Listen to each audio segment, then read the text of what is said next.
शेतीमध्ये जाण्यासाठी रस्ता मिळायला हवा। मात्र एखाद्या शेतकऱ्याची संमती असते, दुसऱ्याचा विरोध असतो की माझ्या भागातून हा रस्ता जातो। मग अशा वेळी काय सुवर्ण मध्य काढता येऊ शकतो आणि कुणाकडे दाद मागता येईल शेतकऱ्यांना? राज्य सरकार अशा रस्त्याकरता MLRC कोड आहे।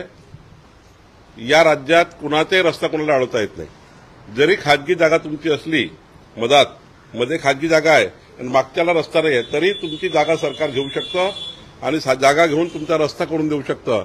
या राज्यामध्ये प्रत्येक शेतकऱ्यांना रस्ता उपलब्ध करून देणे गव्हर्नमेंटची जबाबदारी आहे, शासनाची जबाबदारी आहे।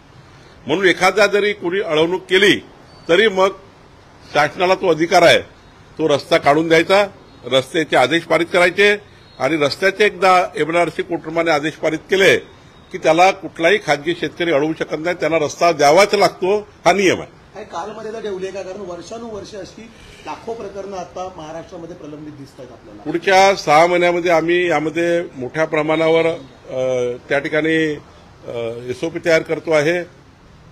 जमाबंदी आयुक्ताकडे 10 ते 15 एजन्सीज आम्ही एम्पॅनलमेंट करतो आहे, त्याचे टेक्निकल फायनान्शियल क्वालिफिकेशन आम्ही ठरवतो आहे आणि राज्यातले सर्व पांधन रस्ते, राज्यातले सर्व शिवपांधन रस्ते मोजणी करून शेतकऱ्याला ताब्यात देऊन त्याची 7/12 नोंदणी घेऊन या राज्यातल्या शेतकऱ्याचा माल पावसाळ्यामध्ये मार्केटमध्ये गेला पाहिजे। पावसाळ्यामध्ये शेतातला माल हा मार्केटमध्ये जात नाही, म्हणून 4 महिने शेती पिकत नाही, शेतकऱ्याला आपला मालच देता येत नाही मार्केटमध्ये। त्यामुळे काही करून या राज्याचा सर्वात मोठा हा जो टास्क आहे की प्रत्येक शेतकऱ्याला रस्ता मिळावा, पक्का रस्ता मिळावा।